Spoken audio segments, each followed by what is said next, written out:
আজকে তৈরি করব কাঁচা আলুর স্ন্যাক্স। তার জন্য একটা সিদ্ধ আলু নিয়েছি, গ্রেট করে নিয়েছি। দিয়ে দেবো গাজর কুচি, ধনিয়া পাতা কুচি, স্বাদ মতো লবণ, সামান্য হলুদ গুঁড়ো, চালের গুঁড়ো, কর্নফ্লাওয়ার। হাত দিয়ে ভালো করে মেখে নেব। মেখে ডো বানিয়ে নিয়েছি। একটা বেলানার মধ্যে নিয়ে বেলে নেব। বেলে নিয়েছি, একটা বাটি নিয়েছি, এই বাটির মুখটা দিয়ে আমি কেটে নেব।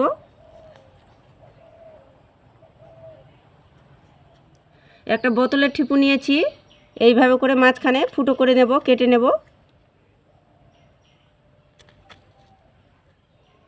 এইভাবে করে কেটে নিয়েছি। এবার আমি ভেজে নেব।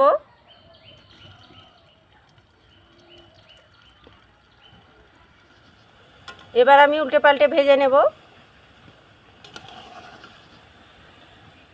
ভেজে নিয়েছি, এবার তেল ঝরিয়ে তুলে নেব। তৈরি হয়ে গেল আমার আলুর স্ন্যাক্স।